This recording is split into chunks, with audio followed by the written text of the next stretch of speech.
creatine empowers sustainable lifestyles. Not only muscle, but all of our cells utilize creatine. It is important to our energy metabolisms. The human body naturally produces a part of the daily creatine requirement by itself. The remaining amount could be obtained from bigger quantities of fish and meat. But what about vegans, vegetarians, and flexitarians? Their creatine levels are often reduced. That makes dietary creatine intake meaningful for these groups. More and more consumers avoid meat and dairy to reduce their carbon footprint. Look for well-balanced alternatives and diets. There's a strong demand for new smart solutions meeting these consumers' needs. So let's create nutritious products for these customers. Let's support them in living a more vital and sustainable life. Let's present an interesting approach for flexitarians, vegetarians, and vegans. Let's help reduce the environmental impact of foods. Let's offer foods with new, convincing benefits. Add the missing ingredient to your plant-based alternatives with Crea Vitalis. Our goal is as simple as it is important: to make products more nutritious and to complement the natural creatine supply for flexitarians, vegans, and vegetarians. We want to support them while they're trying to live the life they feel is best for themselves and our planet. We want to be there anytime needed: breakfasts, lunches, and dinners, and every bigger or smaller snack in between.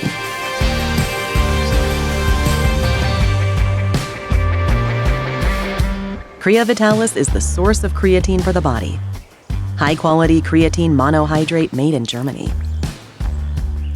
Crea Vitalis is perfectly suitable for flexitarians, vegetarians, and vegans. Think about the chances of enhancing foods with Crea Vitalis. Let's add the vitality secret of meat to your products. Spending the feeling of well-being and vitality, power and performance. A well-balanced diet for vegans or vegetarians. Let's empower your customers with your products and Crea Vitalis.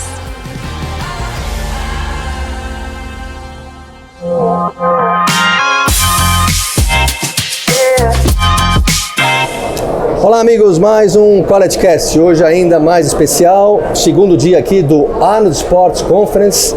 Nós estamos aqui com, como é que eu chamo ele, de mitocôndria, o que eu chamo? Ele é o cara que desviou o curso do Rio há muitos anos atrás. Ele é um especialista em ser humano e também em atletas. O currículo dele é absurdamente extenso, que não dá para falar neste podcast, vocês já vão saber. Trata-se do professor Tanuri. Muito obrigado. Muito obrigado aí pela sua bondade em atender. Oportunidade. Muito obrigado, muito obrigado. Vamos falar de saúde? Com certeza. Olha só, considerando que você tem essa experiência toda com atletas, com a recuperação, com o anabolismo, com as contusões, com a saúde mental e com tudo isso que está acontecendo, me ajuda a pensar aqui para que a galera entenda como você pensa. Quem era o atleta de ontem, quem é o de hoje, quem será o atleta de amanhã, com tudo que nós avançamos com a ciência e que nós não tínhamos com a ciência há anos atrás? Olha, primeiro, né, eu de certa forma, né, eu me sinto um privilegiado de ter realmente passado por toda essa transformação. Eu sou formado há 22 anos, esse ano estou fazendo 22 anos que eu trabalho, né, no Flamengo, no Clube de Regatas do Flamengo, desde 2000. Entrou como estagiário, senhores, anotem aí. Vê se alguém lembra o que é estagiário. Exatamente, passei por todos os processos. O que hoje as pessoas não querem. Não querem. E é de grande valia, que para mim foi um aprendizado, né? Foi o que me moldou, me forjou para eu estar preparado. Você não sentou na janela rapidamente, né? Com certeza, né? Eu até digo o seguinte, quando você está num nível profissional, um erro é fatal, né? E todo mundo, o próprio provérbio diz, né? Errar é humano. Então eu digo, as pessoas tentam às vezes pular esse aprendizado, se antecipar, e muitas das vezes isso é muito ruim, porque pode ser fatal, né? Então Verdade. Quando você tem menos visibilidade, te permite ao erro, e todo mundo no seu início da sua carreira profissional precisa de um laboratório humano de erros e acertos, porque o que você vê na teoria nem sempre se aplica na prática. Esses meus 22 anos, né, já tivemos vários embates com o meio acadêmico e eu falo com eles, né, eu falo, o grande desafio é você praticar a teoria e você conseguir, né, teorizar a prática, porque tem coisas aqui que vocês também teorizam, é fácil e na prática é difícil. Eu falei, porque fazer o que você quer fazer com o teu ratinho é fácil, com a minha ratazana é mais difícil, porque às vezes a minha ratazana chega virada para treinar, né, tá pé da vida com a mulher, então assim, as coisas não funcionam bem assim. Mas você voltando dentro da área, o que eu acho que mais evoluiu? Primeiro, né? Diagnósticos? Não, eu vou dizer o seguinte, eu acho que todo um conceito, primeiro, né, eu me sinto uma pessoa que participei dessa revolução, que eu vou dizer assim, dessa mudança de conceito, porque antes a medicina do esporte era a traumatologia do esporte. Era ortopedista quando o cara se machucava, você cuidava, o que também é importante, inclusive isso tem um nome, é o trauma do esporte. Mas ninguém focava na performance, não existia esse conceito há 22 anos atrás. Verdade. E eu talvez, né, a vida foi me trazendo experiências, e é o que eu falo, na verdade, é o que a gente leva, são as experiências. E eu acho que no esporte, porque eu sempre fui um atleta frustrado, então sempre tentei me dedicar, mas não tinha, né, esse potencial atlético. Deus deu um talento para cada um, não foi esse que ele me deu, né? Cada um com o seu, né? E eu vivia isso no meio da luta. Foi aí até que eu comecei a entender a demanda desses atletas. Então, assim, a minha ligação no esporte no início era muito mais com a luta do que com o futebol, por incrível que pareça.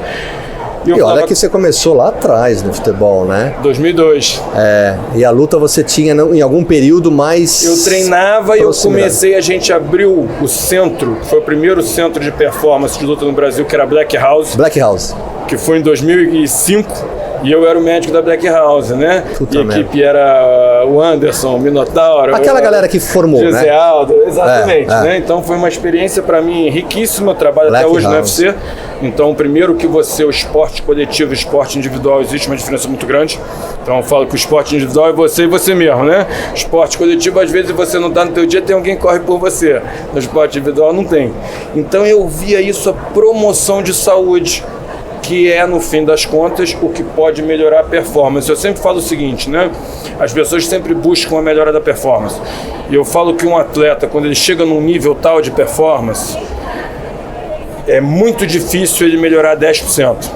Claro, cada vez mais difícil. Porém, essa escalada, né? Piorar a performance é muito fácil. Verdade. Então eu sempre falo, né? Qual que foi a minha visão? Buscar tratar o que pode estar piorando a performance. E hoje, qual é a grande diferença, como a gente está falando, além dessa visão da performance, da medicina esportiva, né, da promoção de saúde, eu acho que hoje nessa área, uma das áreas que mais cresce primeiro, além da medicina regenerativa, é o recovery. Por quê? Em termos de tecnologia. Porque nós vivemos, né, estamos aqui, vivemos um mundo do streaming. Estamos aqui vivenciando isso agora. Verdade. A TV mudou completamente a realidade, sob demanda. E hoje o maior produto da TV aberta é o esporte, que é a única coisa que as pessoas querem ver ao vivo, pagam, porque quem é que quer ver um jogo de futebol depois no streaming reprise, sabendo ali o resultado, até já está sendo ali zoado ali pelo seu concorrente. É isso que movimenta e norteia todo mundo. Hoje é o maior produto da TV. Então, não pensei assim não, legal. Você não vai diminuir o calendário. Isso não existe. É o inverso, cada vez os calendários maiores. A intensidade cada vez maior. É o capital ali ordenando, entendi. Então, onde que mais cresce? É na área do recovery, onde eu tenho hoje mecanismos, estratégias para recuperar. Porque eu tenho uma sequência muito forte e eu preciso tamponar esse efeito oxidativo da atividade. Se eu jogo de 3 em 3 dias, eu tenho um atleta, né? E a gente vai mostrar isso na aula, como que a gente faz isso através de bioquímica, né? De carga interna, como que cada um reage. Eu tenho um atleta, por isso que o atleta de esporte individual e coletivo é muito diferente, porque eu tenho um atleta que recupera com 24, outro com 48, outro com 72. É a individualidade de cada atleta dentro do grupo. Então eu vou dar um treino hoje que para um vai ser bom, para o outro não vai ser melhor. Então se eu crio hoje estratégia através, né, de hardware, de tecnologia, de equipamentos, de controle de carga, se eu consigo encurtar, por exemplo, de um atleta que levava 72 horas para recuperar e hoje eu consigo fazer com que ele recupere em 48, eu estou fazendo com que ele jogue o outro jogo em 72. Então, por exemplo, essa área... Se isso não acontecer, esse círculo não vai acontecer. Não vai acontecer. Então eu acho que hoje a tecnologia, né, como você falou, o que vem desenvolvendo muito na área? Estratégias de recovery, ou seja, equipamentos que estimulam, por exemplo, laser de alta intensidade, que faz fotobiomodulação, que aumenta o reparo tecidual. A gente lá no clube, por exemplo, tem 2 câmaras hiperbáricas, onde eu faço recovery ali, eu melhoro esse aporte. A gente trabalha com controle de carga, tanto externo, né, de carga externa com GPS. Hoje o GPS de última geração, só para você entender, né? O GPS há 10 anos atrás, eles tinham em torno de 10 Hz, ou seja, eles pegavam 10 ações em 1 segundo. Hoje eles têm em torno de 150 Hz. 150 ações em 1 segundo. Tem acelerômetro... 150 ações em 1 segundo. Tem todas as situações que você consegue ter um load. Belíssima ferramenta para trabalhar em cima e ser mais performático. A gente sempre correlaciona isso com a carga interna. Hoje, através da bioquímica, eu consigo ver marcadores inflamatórios. Importantíssimos. Você falou, para mudar o curso do rio. Mais do que isso, eu venho aqui até falar, estou dando uma novidade para vocês aqui, que a gente colocou há 2 dias atrás no clube. O que é? Hoje a gente é o clube que tem a maior parte de bioquímica, de aparelho, né, de point of care. Um aparelho onde a gente avalia não só processo inflamatório, como estado redox. Porque tudo na vida, no nosso metabolismo, é inflamação e reparo tecidual. Então, como inflama, é que eu equilibro? Repara. Eu tenho que entender se aquele estímulo que eu estou dando, aquela inflamação que eu estou gerando, o atleta está apto para ter essa recuperação. Então, é o primeiro equipamento desse no Brasil, que a gente colocou lá no clube. E ele tem um software, né, onde a gente conecta tudo e te dá índices. Óbvio que isso, né, eu falo, todas essas informações te auxiliam para a sua tomada de decisão. A tomada de decisão é sempre do ser humano. Então, é isso que eu queria dizer. Nisso tudo que você falou, que é fantástico, imagina, a gente não sabe nada disso. Mas é certo afirmar, não sei o que você acha, a clínica é soberana ainda? Estamos quase perdendo esse mão dada. Olha, uma provocação. Olha só, eu não digo que a clínica é soberana. Eu vou falar o seguinte, né? A gente só pode avaliar o que pode ser medido. Esse é um mantra que eu tenho. Então, principalmente no esporte. Essa é muito boa. Então, assim, eu tenho que ter maneiras, né, de avaliar, de medir, nem que seja, existem maneiras objetivas e subjetivas, que eu só não posso deixar de medir. Então,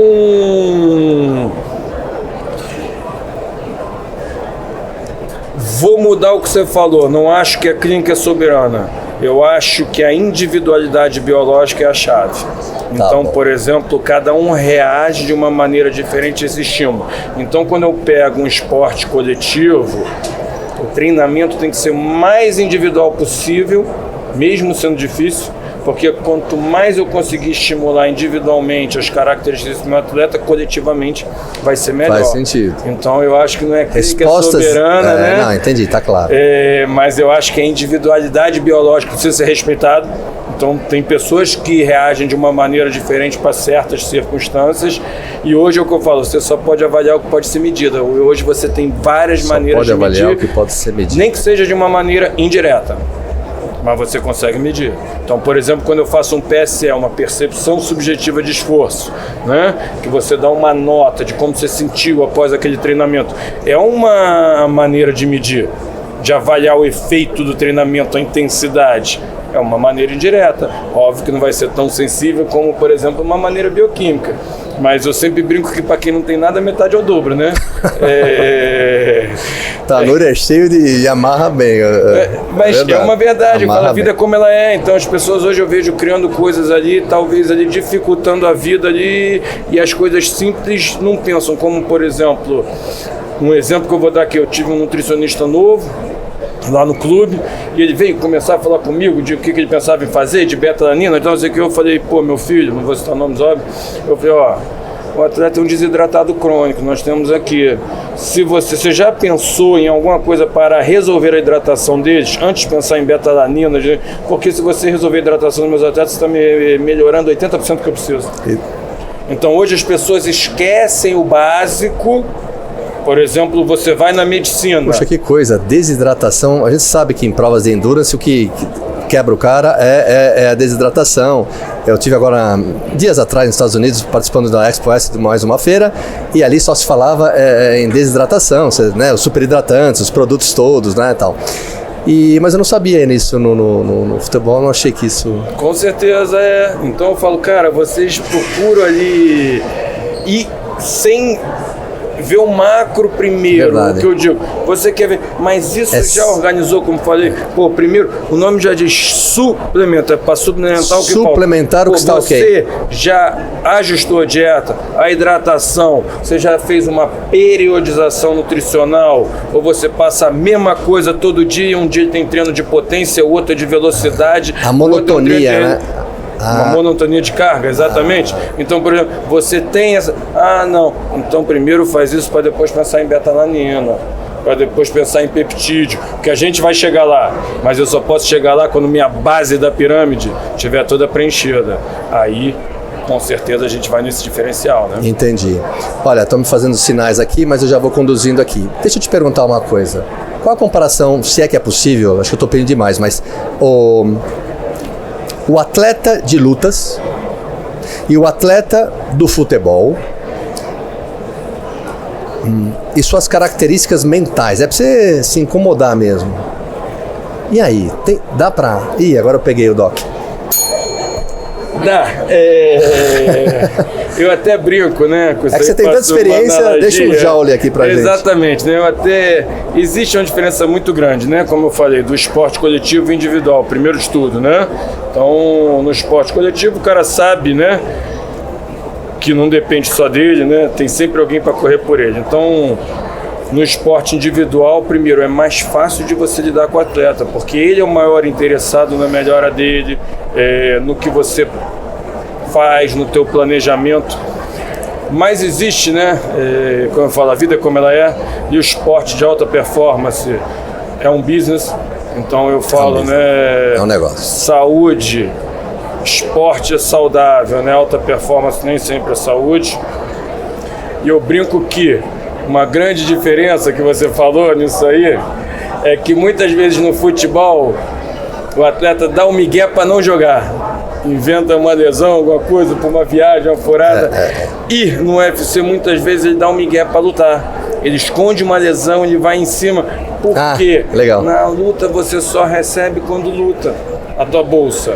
O contrário do outro caso, você tem um contrato, então, lesionado exemplo, ou não, tá recebendo, jogando ou não, tá na reserva. Sim. O lutador, se ele tiver ali, vai lá o médico, tira ele da luta, ele não recebe a bolsa. Boa, verdade. Então assim, eu brinco, faço uma analogia para entender que existem muitas diferenças, mas uma das grandes é essa, que eu falo, o atleta da luta, ele dá um migué para lutar, ele esconde a lesão, e o outro, às vezes, ele inventa a lesão para não ir, mas porque tem uma diferença muito grande nisso aí. Né? Nós temos algum país que o que você faz aqui no Brasil e desenvolveu e ensina aos próximos colegas, que está como o Brasil, ou muito à frente, quem você colocaria no top 5 agora?